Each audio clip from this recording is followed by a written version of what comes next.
I said a comment recently on a video. Somebody's kind of asking about, software and open source and, Stallman and all that. And I said, yeah, I should probably do videos on that since I met Stallman. I know the guy. I've had dinner with him a couple times, I don't know that you'd remember me a long time ago, whatever. I don't care.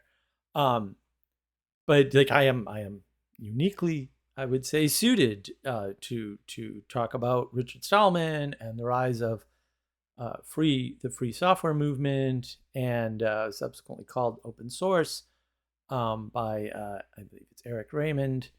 Not an Eric Raymond fan, just not, for lots of what I consider to be good reasons. Um, I don't think labeling it open source, while that may be more accurate, was a good move. And look, I've got a lot of thoughts, and a lot of this stuff is buried deep in my memory. Uh, it's from what I call the before time, when before I was homeless. So it's very spotty, but it's not inaccurate. It's just like, oh, couldn't tell you how many times we went to dinner and all the places we went to dinner at. Like, this isn't surprising. I was 17, 17, 18, something in that range. Probably up till I was probably visiting the GNU labs up until I was about 20, maybe. I don't know. I think, and I had these conversations at the time with them. Right, I was a very, very curious person, and they were very kind and generous and gracious enough to let me hang out, right, at the labs. So they would talk about their idea of free software and why it's important. And I think the easiest way to understand the significance here is to understand what they were talking about and what their perspective was. Now, most of these people are from wealthy families, not upper middle class families, wealthy families, okay? And their need for material things is much less than 99% of the population. Okay, so they have a very different view of how the world works. Now, you can argue they were basically hippies. They were rejecting their parents and trying to, live a non-material life or whatever nonsense. And that's all fair critique, but they have a limit in perspective based on how and where they grew up. And at the time, the software industry was basically cut into maybe three parts, is the best way to think about it. Now, I'm not going for an accurate, precise, what would you call it, anthropological description here, right? Like, this is my channel, and it's bad sound, bad lighting, and you get what you get. But I'll try to give you a flavor for what I saw. So what I saw was, there's commercial software for small business. Then there's business software, right? The IBM, right? Or the people mimicking IBM. So that's the mainframe, the mini-frame market, and the high-end compute workstation market that Unix is basically disrupting, okay? Now, this is happening, in the 70s, effectively, or it's a growth of an industry, right? And into the 80s. So I'm there in the 80s, right? In the late 80s. So when you're paying $30,000 or the equivalent of $15,000 for your hardware, and you're getting software bundled with it, because that's how it came, and not just, trivial pieces of software, and you could buy different bundles back then, right? But like, you get a full suite of software. Right? If you're not familiar with the history of NextOS, for example, NextOS is a great example of this on the lower end of the price spectrum in any case. But if you wanted to do serious computing, like the folks at MIT did, because Stallman's in MIT's offices effectively at this point. He's got free office space, free lab space. Then you had to pay a lot of money. But then when you paid that money, you had software written by people who wanted to do things and saw the world and the market a certain way, and that wasn't the way you wanted to do it. Now, in the middle tier of the market, you've got people, motivated people trying to make small business more efficient, roughly speaking, right? And they're selling, fairly expensive software into the small business market to do sort of small business things. And then at the lower tier, you've got the hobbyist market, which is mostly already free software. So before Stallman did what he did, there were users groups giving away software. There's a famous story about Bill Gates going to one of these user groups meetings, yelling at everybody saying, you can't give away your software. This is valuable, which is ironic and just proves that he was never a good guy ever. Not once, not for one moment, not for one breath. This guy was never the good guy. He was always, a consumerist, right? He was always a materialist. He was always focused on money. And you could argue, well, but he wanted, other people to make money, and that makes him good. It's like that doesn't make you good. So Stallman comes in with this free software idea. Free software's been around for a long time, right? But it wasn't the software per se that he wanted to be free. If you think about it, and look, I have the benefit of not only having been there, but being able to, look at this in retrospect. I'm not saying at the time I was wicked smart and I knew right away. No, but I was asking these questions. I was asking all of these questions, by the way, and not getting very satisfactory answers. So on the one hand, Bill Gates is right. The valuable thing is the time, energy, and attention, and the, what would you call it? The skill that you develop and put into building software that makes it valuable, right? Like there's no question about that. My beef with Bill Gates is, well, it's their value. They can do what they want with it. And if they want to give it away, let them give it away. Stallman's not actually complaining about that. What Stallman's complaining about is, I see a bug in your software and I'm brilliant and I want to be able to fix that bug myself.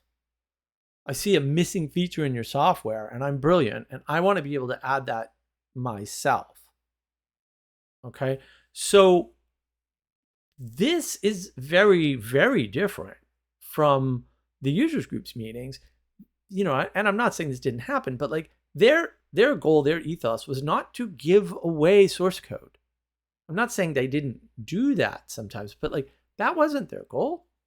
Their goal was to share their cool software that they thought was cool. And if you build something and you keep it all to yourself, it still has value, but it's a value outside of you because you've kept it to yourself. So if you really want it to have value, other people have to engage with it.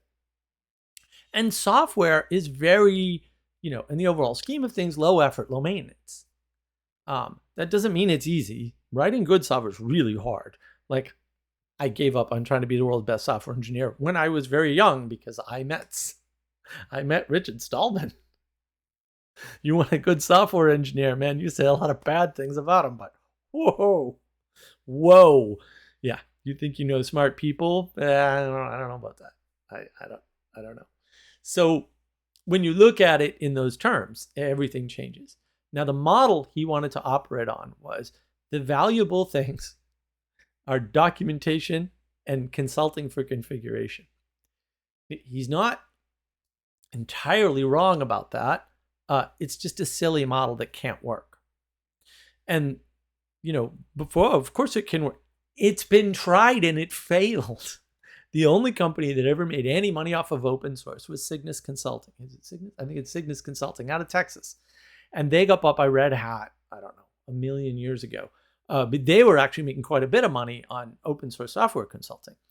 And what happened to that industry, which I rightly predicted, by the way, back then, when I was very young, was that these open source pieces of software would be co-opted by individuals who would build companies around them and resell that software. Now that's everywhere. That's everywhere. I've seen people resell LibreOffice, which is totally free.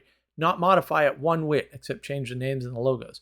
And I have a friend who bought it. I'm like, why are you buying this? This is free. And he's like, what? And I'm like, right? Because they don't understand scale and markets, right? And so, if people see a value in open source software and they want it customized, you can build a market around that. But you see how many moving parts there are, and there are more. I'm compressing things for time and sanity and such. I'm not going to do an exhaustive treatise on that here.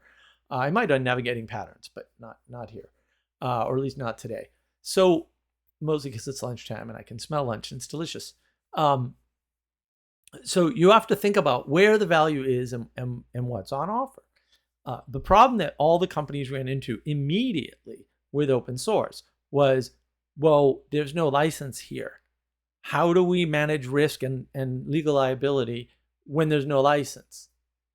Right. And so almost immediately, well, it wasn't immediately by our, we'll say, more recent terms, but back then it was pretty quickly, people started doing parallel licenses. So what would happen is a company like Cygnus would come along and they would write their own license to a modified version of the open source that didn't violate the open source license, but gave the company protection. And so you see, like, things work differently at the company scale than they work at the personal scale. If you're at the personal scale and you've never tried to run a company and you've never been informed about all of the different things that you have to track, and they're different. And that means also you can't track things at the personal layer anymore because you just get overloaded. Like you have mental limits, right? Then you won't understand why it didn't take off, but it didn't take off. But you got to keep in mind, these are $30,000 machines. Stallman got them all for free. I got to use many of them. Thank you very much. I'm very grateful for that. I learned a garbage. It's unbelievable how much I learned back then. I don't even know how much I learned back then. I learned, better C coding. I learned all kinds of sysadmins. I came in with the sysadmins, right? Who was it? First it was Cutter, and then it was Noah. Yeah, and John Adams was there. My buddy Ted. I still see his Facebook posts. So it's important to kind of get that perspective. What Stallman's complaining about is not a problem that individuals ever had, say, on the 8-bit scene, or IBM PC users had. What he was complaining about was a problem that large corporations and universities didn't have, that he just wanted to remake the world in that image. And the key part is it didn't work. His model doesn't work. If you don't understand why, I get it. It's very difficult to understand why unless you understand commerce at the business level and the fact there isn't one model for commerce at the business level. Small businesses behave differently from family businesses, which behave differently from sole proprietorships, which behave differently from a mid-tier business, which behave totally differently from the Fortune 500. I've worked in all of these. Like I've owned a couple of them. It's very different. And so solving a problem of, well, I bought, these workstations and they all have this great software, but it doesn't have this feature or it has a bug and I want to fix it. That's wonderful for people who can program. If you have the source code, if that's a problem for you and you have the ability. But almost nobody who uses a computer also knows how to program one. That's actually very unusual. And the people who know how to program typically don't know how to use a computer very well, to be quite honest with you. I know lots of programmers that I've helped over the years. I'm like, bro, there's a little switch in Windows to do this. Or, yeah, on the Mac, you just do this, right? Or, hey, in Linux, you'll see it all the time. I see it on my phone constantly. The 7 most important Linux terminal commands. And they're all like all the basic stuff I learned, literally when I was 9. And I'm like, oh my goodness, guys, here we are decades later, and you don't know these basic Unix commands? Whoa, what's been going on? And then you get any Linux distro, and oh my goodness, it's so painful. I'm like, you just don't understand the architecture of the Unix system and how to leverage its power, because you're doing dumb things like making an individual group for every single user on the machine. Why would you do that? Or then you're instantiating something dumb like ACLs. ACLs have to be the worst idea anybody ever had. What a stupid thing to do. You need to enforce structure in your systems, guys. Otherwise, you're going to have, security problems. We have security problems. Weird. That must be a coincidence. So None of this is a surprise to me in particular. So I'm sorry you're all living in a world where you're like, wow, this is confusing. I'm like, I watched it all unfold and I was just like, why? Why are we going through this? This is unnecessary. We could just not do this. We had a good thing given to us, from Bell Labs, and we blew it up. Like, we just took the dynamite and went, boom, we want it to work our way or we're going to blow it up. And so what is the right model for software? The right model for software is the right model for everything. You want the value closest to the work. It's that simple. How that looks is not simple, but the formula is that simple. Applying the formula is difficult. You want to pay people to write the software that fits your need. That's what you want. That works differently at the scale of next. If you want to see this done right, next, go back, look at Next Computer. All the tools are great. The hardware it's the best. It's probably the best hardware ever designed. Maybe the Amiga. I always go back and forth on that. Is it the Next Cube? Is it the Amiga Mark? I don't know. I have them both. I love them both. I wish I used Next way more than I did. I still have the Cube somewhere in the shed there. I don't think I ever had a slab, but I have a Cube and a color monitor and the color board and all that for it. They did it right. There would have been no reason to open source that software. You can't really improve on Interface Builder and Objective-C. Sorry, guys. That ain't going to happen. This is the best of the best. This is the pinnacle of all software and hardware in the computer industry. I don't think we'll ever get back there. I'm pretty pessimistic about that. I don't think anybody has the brains or anything. And if you don't believe me, look up buffer bloat and realize, man, they can't even fix a simple network problem. And not that it was ultimately a simple network problem. Our modern engineers, we'll call them, don't have the skill set. They don't have the troubleshooting. They don't have the architectural understanding needed to find and fix basic bugs. I think I've talked about this before. A buddy of mine just fixed a bug in Nginx that no one else could find. Yeah, he didn't get the credit for it either. So don't be thinking this is a good thing, because the guy who does the work often doesn't get the credit. So look, those are my current ramblings on this. I will think more about this because I thought it was a great comment. And I will try to do more about software and how it relates to value and why Stallman's model is terrible. But I wanted to lay the groundwork and get you thinking about this ahead of time, because if I do another rant, these are going to make less and less sense going on, not more, because once you understand how deep and rich the world is and how many different perspectives there are on the, quote, software industry, because there's not one software industry, there never was, right? Then you gain an appreciation for why there's so much confusion in the industry, as we've tried to flatten it down and just make everything cloud, which is a bad plan. So hopefully you can kind of see that pattern. If you want to see more patterns, check out Navigating Patterns. That's really the channel that hopefully helps to train people to see patterns better. It seems to work for some people, so maybe it'll work for you too.